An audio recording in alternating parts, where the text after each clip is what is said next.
বাংলাদেশি রাজনীতিতে নতুন ভূমিকম্প।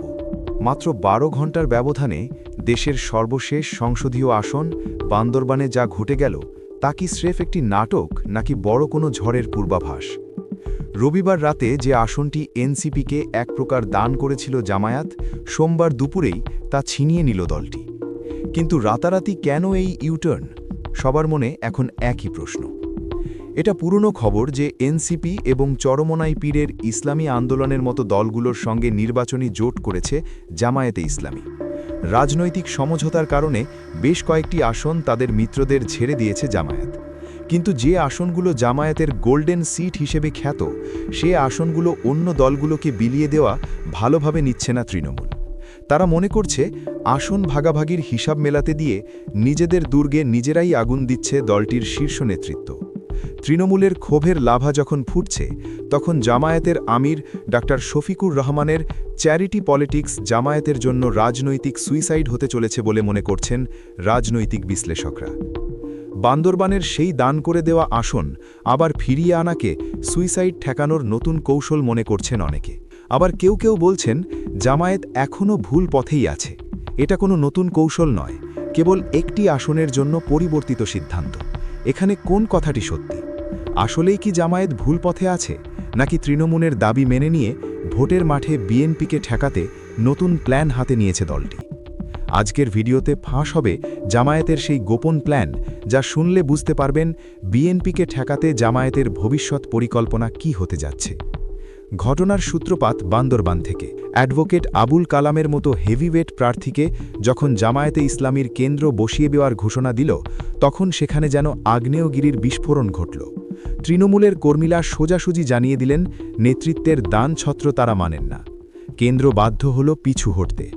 কিন্তু প্রশ্ন হল, বান্দরবানে যদি ভুল সংশোধন হয়, তবে চুয়াডাঙ্গা, ঢাকা বা রংপুরের মতো নিশ্চিত আসনগুলোতে কেন আত্মঘাতী সিদ্ধান্ত বহাল থাকবে? জামায়াতের কর্মীরা আজ প্রশ্ন তুলছেন, আমরা কি রাজনীতি করছি নাকি এনজিও চালাচ্ছি? এবার নজর দেওয়া যাক চুয়াডাঙ্গা ২ আসনের দিকে। ১৯৯১ সাল থেকে এটি জামায়াতের অজেয় দুর্গ। যেখানে জামায়াতের জয় সূর্যের মতো নিশ্চিত, সেই আসনটি তুলে দেওয়া হলো এনসিপির মোল্লা এহসান ফারুকের হাতে। শুনলে অবাক হবেন, এই সেই ব্যক্তি যিনি নিয়মিত জামায়াতকে নিয়ে বিষোদগার করেন। এখন জামায়াত কর্মীদেরই তাকে কাঁধে করে সংসদে নিতে হবে। এর চেয়ে বড় পরিহাস আর কি হতে পারে? নিজেদের প্রার্থীকে বাদ দিয়ে এনসিপির নেতার জন্য কাজ করাটা ভালোভাবে দেখছেন না কর্মীরা। তার উপর এমন কর্মী যিনি জামায়াতকে অপছন্দ করার ব্যাপারটি অতীতে খোলাখুলি প্রকাশ করেছেন। একই দৃশ্য ঢাকা ১১ আসনে। আতিকুর রহমান দিন-রাত পরিশ্রম করে এখানে জামায়াতের দুর্গ গড়ে তুলেছিলেন। এমনকি সারা দেশের বিভিন্ন এলাকার ভোটার মাইগ্রেশন করে জয়ের ভিত্তি গড়ে তোলা হয়েছে এই এলাকায়। এমন জায়গায় হুট করে প্রার্থী করা হলো এলসিপির নাহিদ ইসলামকে। তৃণমূলের ক্ষুব্ধ প্রতিক্রিয়া, জুলাই বিপ্লব বেচে দেওয়া এই লোক কি আদৌ নিজের জামানত বাঁচাতে পারবে, যে সে জামায়াত জোটের জন্য জয় এনে দেবে? আরেকটি কারণে নাহিদকে আপন ভাবছে না জামায়াতের কর্মীরা। জুলাই বিপ্লবের ক্রেডিট নেওয়া ছবি সোশ্যাল মিডিয়ায় পোস্ট করার সময় তিনি শিবির নেতা সাদিক কায়েমের ছবি ক্রপ করে বাদ দিয়ে দিয়েছেন। শিবিরের প্রতি তার এমন প্রতিহিংসাপূর্ণ মনোভাব জামায়াত কর্মীদের সঙ্গে তার দূরত্ব সৃষ্টি করেছে। ঢাকা ৮ আসনের চিত্র তো আরও ভয়াবহ। জামায়াতের শ্রম, ঘাম, রক্তে গড়া এই আসনে প্রার্থী করা হয়েছে ডার্বি নাসির খ্যাত এনসিপির নাসির উদ্দিন পাটোয়ারিকে। বিএনপির হেভিওয়েট প্রার্থী মির্জা আব্বাসের সামনে নাসিরকে দাঁড় করানো মানে তাকে বাঘের মুখে ঠেলে দেওয়া। তার ওপর রমনা, মতিঝিল এলাকা নিয়ে গঠিত ঢাকা ৮ আসনটি জামায়াতে ইসলামীর জন্য কেবল একটি নির্বাচনী এলাকা নয়, এটি তাদের ৩ দশকের দীর্ঘ পরিকল্পনার ফসল। জামায়াতের সাবেক কেন্দ্রীয় কর্মপরিষদ সদস্য শহীদ মীর কাশেম আলী মিন্টু ৮০-র দশক থেকে এই এলাকাটিকে তিলে তিলে প্রস্তুত করেছিলেন। তিনি এখানে অসংখ্য শিক্ষা প্রতিষ্ঠান, হাসপাতাল ও সমাজসেবামূলক নেটওয়ার্ক গড়ে তুলেছিলেন। মতিঝিল ও রমনা এলাকার ব্যবসায়ী ও সাধারণ ভোটারের মধ্যে জামায়াতের যে শক্ত অবস্থান, তার মূল কারিগর ছিলেন তিনি। ছাত্র শিবিরের ক্যাডার ভিত্তিক শক্ত অবস্থান এখানে এতটাই সুসংহত যে কোনো আন্দোলনে এই আসনটি থাকে কেন্দ্রবিন্দুতে। আজ সেই ত্যাগের আসনে যখন ডার্বি নাসিরের মতো বিতর্কিত কাউকে বসানো হয়, তখন তা মীর কাশেম আলীর অনুসারীদের জন্য চরম অপমানের শামিল। রংপুর ৪ আসনের মনোনয়ন নিয়েও অসন্তুষ্ট তৃণমূলের নেতাকর্মীরা। এই আসনটি জামায়াতের কাছে শহীদি জনপদ হিসেবে পরিচিত। ২০১৩ সালে আল্লামা দেলাওয়ার হোসাইন সাঈদীর রায়ের পর রংপুরের মিঠাপুকুর ও পীরগাছা এলাকায় যে গণবিস্ফোরণ ঘটেছিল তাতে ৫ জন জামায়াত শিবির কর্মী রাজপথে প্রাণ হারিয়েছিলেন। তাদের রক্তে ভেজা এই উর্বর মাটিতে জামায়াতের সাংগঠনিক ভিত্তি পাথরের মতো শক্ত। জেলা জামায়াতের আমির এটিএম আজম খানের মতো হেভিওয়েট প্রার্থীর সেখানে দীর্ঘদিনের পদচারণা রয়েছে। সেই শহীদের রক্তের বিনিময়ে পাওয়া আসনটি যখন এনসিপির আখতার হোসেনের মতো জনবিচ্ছিন্ন কাউকে দেওয়া হয়, তখন তা ওই এলাকায় আন্দোলন করা হাজারো কর্মীর আবেগের উপর কুঠারাঘাতের সমান। শুধু এনসিপিই নয়, চরমোনাই পীরের ইসলামী আন্দোলনকেও অনেক গুরুত্বপূর্ণ সিট ছেড়ে দেওয়ার নীতিগত সিদ্ধান্ত নিয়েছে কেন্দ্র। এ কারণেও তৃণমূলের প্রশ্নের মুখে পড়েছেন নেতারা। ইসলামী আন্দোলন বা চরমোনাই এবার ১৪৩টি এ গ্রেডের আসনের তালিকা জমা দিয়েছে।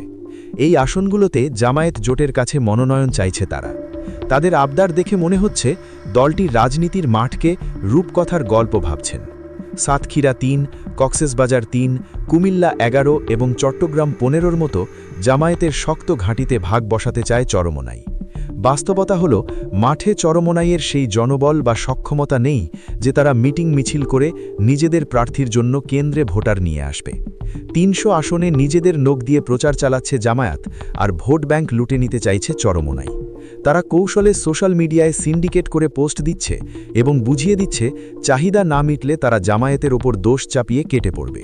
কি আইরনি দেখুন, জামায়াতের ভোট নিয়ে তারা বড় হতে চায়, অথচ জামায়াতকেই চোখ রাঙায়।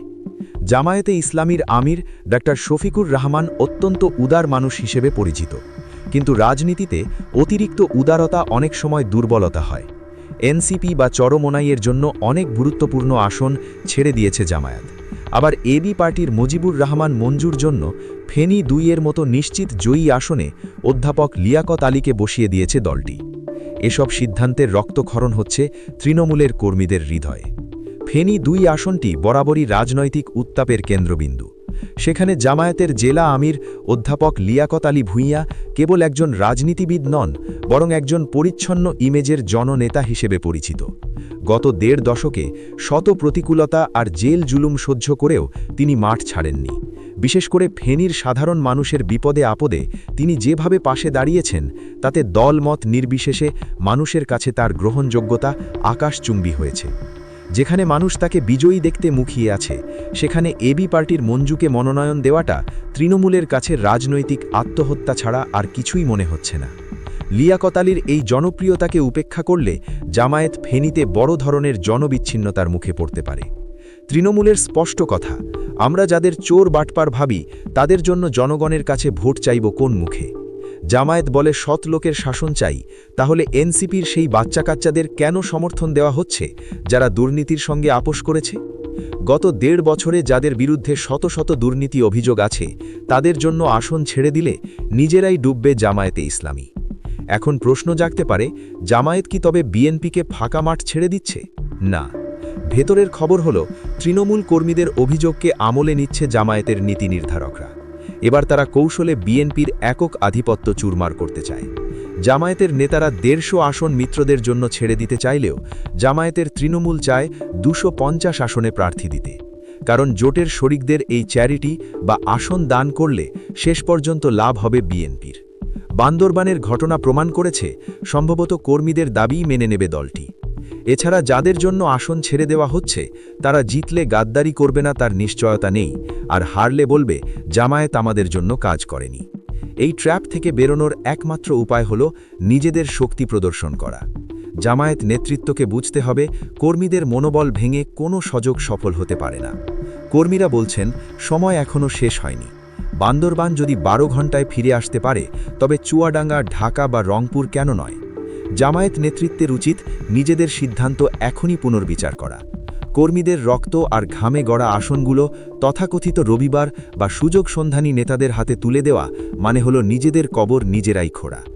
জামায়াত কি শেষ পর্যন্ত পারবে তৃণমূলের দাবি মেনে নিয়ে শক্তিশালী ২৫০ আসনে প্রার্থী দিয়ে নিজেদের শ্রেষ্ঠত্ব প্রমাণ করতে, নাকি জোটের দোহাই দিয়ে স্যাক্রিফাইসের নামে বিলীন হয়ে যাবে তারা? জামায়াতে ইসলামীর ভবিষ্যৎ এখন নির্ভর করছে দলটির নেতাদের সঠিক সিদ্ধান্তের উপর।